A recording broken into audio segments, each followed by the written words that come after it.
Hey, it's Keith from Outlaw Speed Shop, and this week we're going to be doing this Heavy Chevy.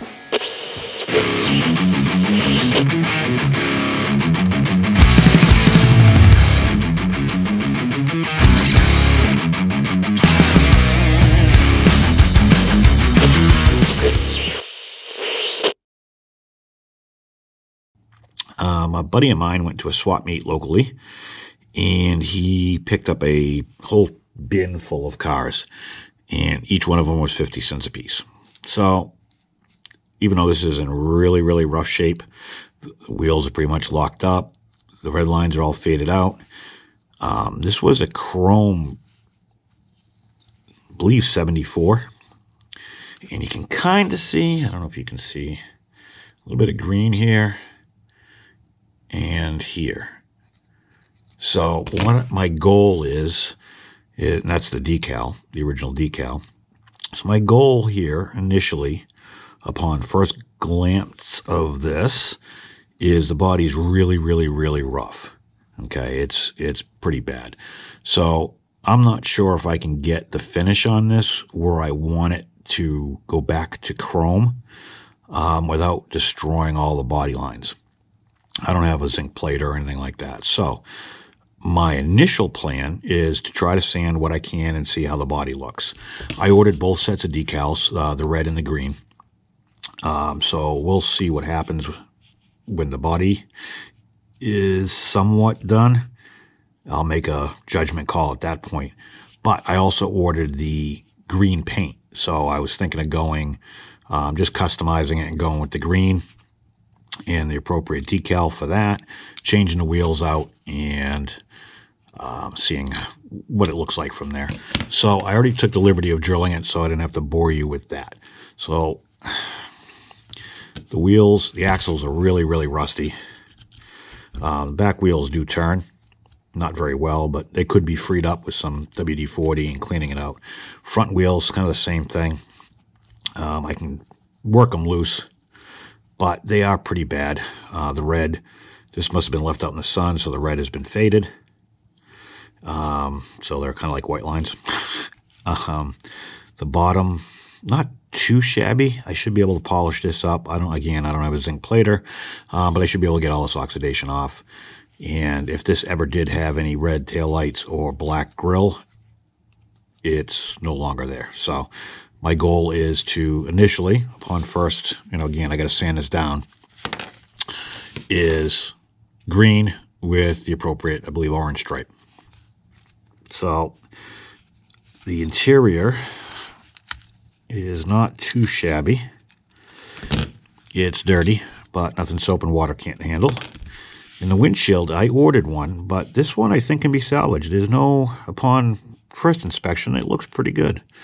Dirty, nothing, a little bit of maybe a light wet sand and some polish. I'll try polishing it first with some rubbing compound and see what it comes up with. Some minor imperfections here and here that I might be able to sand out, but worst case scenario, I do have a windshield on the way. So I'm going to start sanding, and we'll see where we're at. I'll be back in a second. All right, I'm back. I was able to get a lot of it, a lot more than I thought, to be honest with you, but still not enough where I feel comfortable going for the chrome look. So I'm going to put some primer on this, and we'll see where we're at. All right, well, I got it primed, and the primer went on really well. Unfortunately, the body lines are pretty thin and almost gone when it comes to the doors. So I decided to tackle the wheels using a Dremel here with a cut-off disc. It's just easier to try to get, I wasn't keeping these wheels anyway, so it makes it a lot simpler than trying to deburr. You just make a slice, take the wheels off. Then I have some 1/16 brass rod because the wheels I want to use, I cut them in half because the axle wasn't the right size, right length. So pretty much just mark it, cut it with a cutoff wheel. Be careful, wear something over your eyes. Don't probably do what I'm doing right now, which is essentially just cleaning the edges off. You want to cut a finger off and then blame me for it. Once you do, just open up the hole with the pick. Pretty basic. And once you fit it in there, You might have to widen the groove a little bit for the brass rod because it's obviously the diameter is bigger, twice the size actually of a regular axle, which worked out good for me because I wanted it sitting up higher. So essentially now we're just ready for paint. My Redline shop stuff came in, my hardener, my paint. I got a windshield and a decal, which we will talk about a little bit later. I wasn't most pleased with it. The paint went on really smooth. I love, first time really spraying the Redline shop stuff. I got to tell you, the paint went on awesome. I swear by this stuff now. I can't wait to get some more. Real easy to apply, real easy, just a little bit of hardener, went on great. I got the axles mounted. I didn't put the wheels in. I'm fitting them right now. The big thing is making sure that the two axles don't touch. So, you know, push one side in, pushes the other side out type of shit. So I also wanted to fit it to, I was going for a certain look with this. That's why I picked those tires. I cleaned the interior with some soap and water. But I wanted the back tires, like in the 70s, to kind of stick out a little bit. I wanted it to have that look that you'd almost want to put fender flares on it. But I think these worked out perfectly. You'll see at the end it's got a nice stance to it. I'm trying to do and apply these decals. I didn't video much of the process because you would have seen me throwing my hands up, knocking shit over, getting pissed. Wasn't happy with these at all.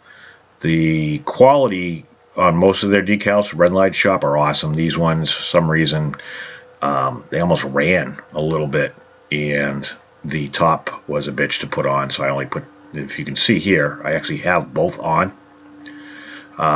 Somehow, some way, I have no idea, but maybe right there, I have no idea. Nope, it's still there. I lost the top part. I have no idea where, between here and clear coat, and I didn't realize it until after I cleared it. So pretty much here we are, and the finished product, I think it came out pretty good. Again, not happy with the decals. Maybe at some point I'll redo it, but I managed to do the grill, do the bottom spoiler, and I did the rear. So I think it came out pretty good. If you guys like this, make sure you subscribe, like, comment, and we'll take it from there. Thank you.